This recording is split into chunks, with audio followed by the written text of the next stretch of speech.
Bonjour à tous et bienvenue dans cette vidéo. Aujourd'hui, nous sommes lundi, nous allons réagir aux images qui sont sorties hier, dimanche 4 juin sur la toile, où vous voyez ce crash de MiG-31 filmé par son équipier, par son ailier. Ce sont des images assez rares, surtout qu'on ne voit pas tous les jours un avion en feu en l'air piloté.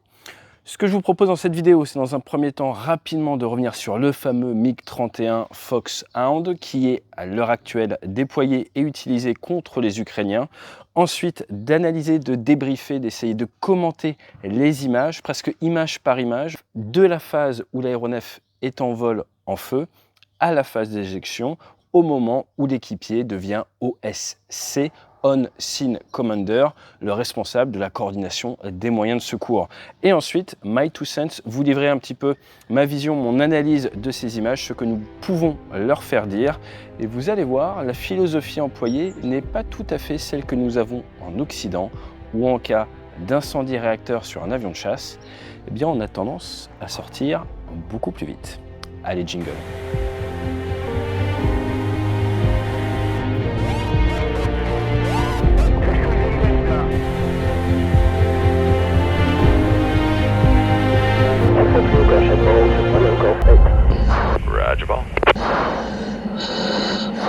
Juste avant d'attaquer, je vous rappelle que chez Débrief, vous pouvez venir voir notre site web, nous faisons principalement de la conférence et de la formation en entreprise. On vient même sur vos journées de team building ou de formation pro avec des simulateurs de vol et on va vous mettre dans une sorte d'accélérateur de leadership, dans des situations où votre leadership, votre followership, l'art d'être un bon équipier, votre gestion de stress et votre communication vont être challengés. Bref, n'hésitez pas à venir faire un petit tour sur notre site web ou à contacter Laurence, qui se fera un plaisir de voir comment on peut impacter vos collaborateurs. Alors le MiG-31 Foxhound, c'est un des avions de chasse les plus rapides au monde. Accrochez-vous bien, il peut faire du Mach 2,8. Alors à haute altitude, si vous voulez aller très vite comme ça, il faut être à haute altitude. Néanmoins, à basse altitude, là où la densité de l'air est plus forte, là où sa consommation carburant va être également plus forte et donc son autonomie, son rayon d'action sera réduit, il peut quand même passer le mur du son et faire plus que Mach 1,2. Dans certains cas, il semblerait que le MiG-31 puisse également monter à Mach 3, mais d'un point de vue résistance des matériaux et d'un point de vue entretien et longévité, c'est vraiment pas une bonne chose. Donc Mach 2,8 vraiment au maximum. Pourquoi aller aussi vite? L'avantage, ça va être pour gêner un tir adverse ou pour emmagasiner de l'énergie cinétique, de la vitesse avant de tirer un de vos missiles qui va pouvoir aller très loin. Et il semblerait que le couple MiG-31BM, je vais revenir sur cette version un peu plus loin, A13 Arrow, ait eu des victoires aériennes en Ukraine en tirant, en engageant d'extrêmement loin des adversaires qui ne se savent en fait même pas menacés. Toujours est-il, le MiG-31, construit à 519 exemplaires entre 1975 et 1994, c'est le remplaçant du MiG-25 qui, lui, a été construit à plus de 1186 exemplaires.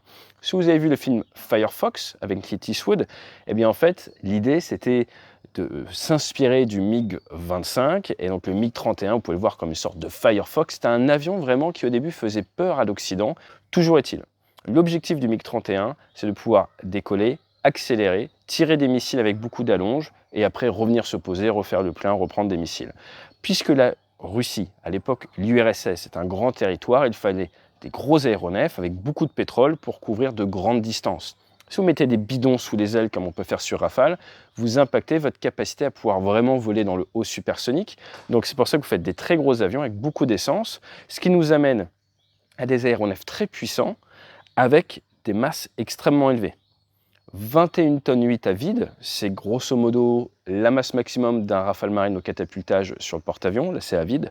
46 tonnes en masse max au décollage. Ce sont donc de très gros aéronefs équipés en place avant d'un pilote, en place arrière d'un Weapon System Officer, d'un navigateur officier système d'armes comme on dit en France, là où le MiG-25 était monopilote seulement. Toujours est-il, le MiG-31 a été amélioré, puisque vous l'avez vu, c'est un avion qui a fait son premier vol il y a 47 ans, qui a été produit en série à partir de 81. C'est plus vieux que moi je suis né en 86.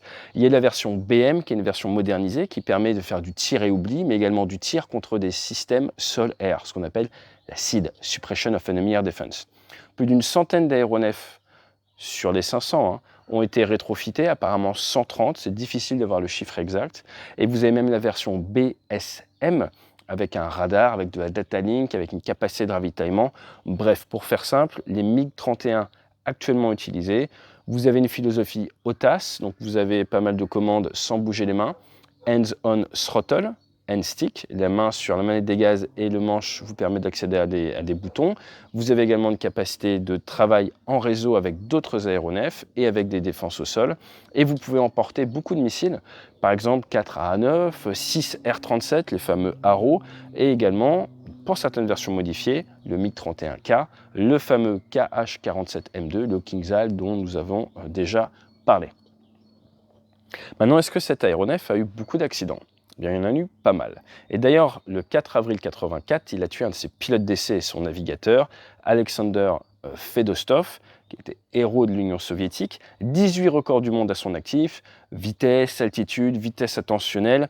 Il est monté avec un MiG-25M spécialement modifié à 37 650 mètres d'altitude en pilotant l'avion, c'est quand même assez incroyable.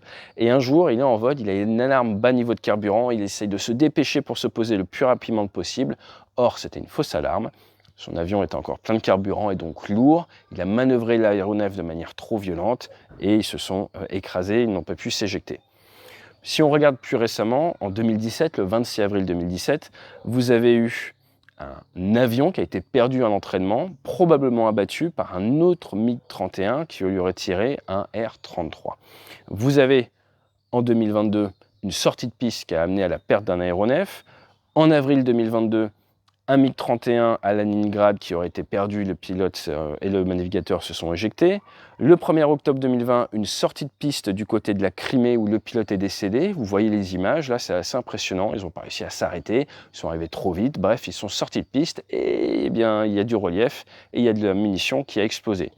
Le 2 décembre 2022, du côté de Primorsky, et là on est dans l'extrême est du pays, hein, pas très loin de l'Alaska, bien là il y a eu un incendie réacteur et de l'éjection. C'est peut-être les images que l'on voit, même si c'est dur à confirmer. Et ensuite, le 26 avril 23, vous avez, donc c'est il y a quelques mois, du côté de Murmansk, également un aéronef qui a été perdu. Ce qui a l'air de revenir ces dernières années sont des incendies en vol, et c'est exactement ce que nous nous apprêtons à voir. Donc, de manière à bien comprendre les images, vous avez deux aéronefs. Je sors les maquettes. Nous allons dire que ce magnifique 737 MAX, c'est notre MiG-31 en flammes. Les images que l'on voit viennent d'un autre aéronef non identifié, probablement un MiG-31 également, du coup biplace, qui est, sur cette première phase, en virage à l'extérieur du virage. Ce qui est ce que vous voulez faire quand vous volez à deux et qu'un avion a un problème. Imaginez, vous êtes leader, votre équipier prend feu. Vous n'allez pas garder la tête et demander à votre équipier d'assurer l'anti-abordage. Vous allez donner la tête à votre équipier, vous allez culer, comme on dit, et venir vous mettre dans une position de soutien. Comme ça, l'aéronef en panne, le wounded bird, l'oiseau blessé, comme on dit dans nos procédures OTAN, c'est lui qui va pouvoir gérer sa trajectoire, il va pouvoir sortir sa checklist et gérer tout ce qu'il a à faire en cabine. Vous allez venir vous mettre en support, vous allez l'observer, vous allez pouvoir lui dire, quand il a de la bande passante disponible, tu as un incendie niveau réacteur. Le terrain le plus proche est par exemple à nos 2 heures 20 nautiques. Je te conseille de virer à droite vers le cap 030. Hop. Et vous allez rester à l'extérieur comme ça, à l'extérieur de la trajectoire pour pouvoir bien le voir, pour pouvoir bien le surveiller et le guider. Si par exemple vous voyez qu'il commence à partir 3/4 d'eau ou autre, s'il tunnelise sur sa checklist, vous allez pouvoir l'accompagner comme ça. Vous ne voulez pas vous mettre devant, vous ne voulez pas vous mettre trop proche. En français dans le texte, vous ne voulez pas être intrusif ou le gêner. C'est très important. Maintenant, souvent, c'est un peu contre nature. Si vous avez un jeune équipier et que vous avez beaucoup d'expérience, vous voulez l'aider lors de cette panne. Mais s'il est aux commandes de son propre avion, il sait faire. C'est quelque chose que je développe dans le livre Au-delà du cockpit. Je parle de cockpit intrusion, l'intrusion dans le cockpit. Vous ne voulez pas faire ça. Donc, il faut savoir prendre un peu sur soi, observer, assister. Là, on voit que le pilote a une bonne position. Et au moment de l'éjection, il vient se mettre de front et il s'éloigne un petit peu de manière à augmenter les chances de survie de l'équipage et diminuer les chances de se prendre un morceau de verrière ou autre. Donc il se met dans une bonne position. Vous voulez vous approcher un petit peu, mais là les conditions météo sont bonnes, donc ça ne sert à rien d'être trop proche. Vous voulez faire des bonnes images, mais pas vous mettre en danger vous-même ou ne pas gêner l'autre avion. Donc la position de l'équipier est complètement cohérente. et ce qui est important de préciser, c'est que c'est bien l'avion en panne qui a la tête, et l'avion qui assiste, et là qui filme, qui est en support, et qui va déconflicter la trajectoire. C'est très important de savoir en permanence dans une patrouille qui est responsable de quoi, qui est responsable de l'anti-abordage. Toujours est-il, dans ces images, vous voyez donc que le 2 est à l'extérieur, le MiG-31 a un incendie qui vient d'en dessous, feu clairement identifiable qui vient de sous les réacteurs, et généralement, dans l'aviation de chasse, quand vous avez un feu confirmé, si vous n'arrivez pas à l'éteindre très très rapidement, vous allez essayer de vous éjecter. Il y a eu différents cas dans l'aviation. Grosso modo, un feu. Si vous arrivez à accélérer, vous pouvez des fois l'étouffer. Si vous décélérez, généralement en décélérant, eh bien ça va être de pire en pire et il va venir toucher même d'autres parties de l'avion. Donc là, vous voyez que le MiG-31 a le train sorti. Et là, c'est une question intéressante. Pourquoi? Est-ce qu'ils viennent de décoller et il n'a pas rentré le train? Est-ce qu'ils ont décidé de mettre le cap vers un terrain proche, sortir le train, afin d'essayer de faire ce qu'on appelle un test de contrôlabilité? Donc vous sortez le train d'atterrissage, vous vous mettez dans une configuration d'atterrissage et en altitude, vous essayez de voir si vous arrivez à décélérer et à piloter l'avion dans une tranche de vitesse qui va vous permettre de vous poser. Ça, normalement, on fait ça quand on a des soucis de contrôlabilité. Quand vous avez un feu réacteur, traditionnellement, vous voulez essayer de vous poser le plus vite possible. Vous voulez donc essayer de garder une vitesse tactique pour vous poser. Ça, c'est un point très important. Là, faire de la basse vitesse train-sortie comme ça, presque en moyenne altitude, à quelques milliers de pieds, j'ai du mal à comprendre la finalité. Néanmoins, on voit que l'équipage décide de se mettre en vol rectiligne horizontal, à assez faible vitesse, dans des conditions parfaites pour l'éjection, tirer la poignée. Vous voyez le départ des sièges en séquence. Derrière l'avion, déséquilibré par ce départ de siège, commence à partir un peu vers le bas et va s'écraser dans une zone qu'ils ont probablement identifiée en amont, qui n'est pas habitée. L'avion accompagnateur devient alors On-Scene Commander, il filme jusqu'au bout l'impact. On voit d'ailleurs qu'il y a beaucoup de pétrole, ce qui vient privilégier une thèse d'une panne en début de vol. Il note la position et ensuite derrière, il va acquérir le visuel des deux pilotes qui sont sous leur parachute. On voit leur coupole pleinement déployée. Il va essayer d'établir la liaison radio avec eux une fois qu'ils seront au sol, puis il fera relais radio, puisqu'il est en altitude, ses ondes radio portent plus loin, pour appeler les secours qui viendront en hélicoptère ou avec des véhicules terrestres. Il va calculer un pétrole, ce qu'on appelle un bingo fuel, un pétrole minimum, auquel eh bien, il va devoir quitter la zone et retourner vers le terrain pour pouvoir se poser sur le terrain avec le pétrole minimum autorisé afin d'avoir des réserves de sécurité. Donc quand vous devenez On-Scene Commander, c'est votre responsabilité de suivre les pilotes éjectés, de noter la position de crash, de noter la position des pilotes éjectés, de noter l'heure, de guider les secours et surtout eh bien, de penser à votre propre survie et donc vous calculez un pétrole, regardez votre montre et vous dire tiens bah là il est midi 53, je consomme à peu près on va dire 50 kg par minute, on est à basse altitude, je suis en bonne communication. Ce que je vais faire, c'est que je vais monter un peu plus haut maintenant que je sais que tout le monde va bien. Comme ça, je vais plus que consommer 25 kg par minute et je vais tourner gentiment. Il faut que je sois de retour au terrain avec 1 tonne de pétrole. Là, j'ai 2 tonnes de pétrole, 25 kg par minute. Très bien, je fais mon petit calcul et tiens, je peux rester encore, ça dépend de la distance, tout ça, mais je peux rester encore 1h30 sur place. Il est midi 54, dans 1h30, il sera... Allez, mettez-le moi dans les commentaires, les maths c'est important. Et comme ça, vous surveillez à la fois votre pétrole, à la fois la montre, et vous ajustez tout ça. Et ça vous permet de faire un bon travail d'On-Scene Commander et de guider les secours. Là, il fait beau, il fait jour, tout va bien. C'est pareil au combat, c'est pareil dans des conditions dégradées. Là, c'est des conditions optimales pour s'éjecter. Vous doutez bien qu'en mer, par exemple, c'est beaucoup plus difficile. J'ai eu la chance, si on peut dire, d'aider un bateau qui coulait au large de la Bretagne. Il fallait guider l'hélicoptère de secours, surveiller les marins dans leur bateau et tout. Et là, c'est important voilà, d'y avoir réfléchi en amont. C'est arrivé il y a quelques années là, entre la Corse et la côte et le continent.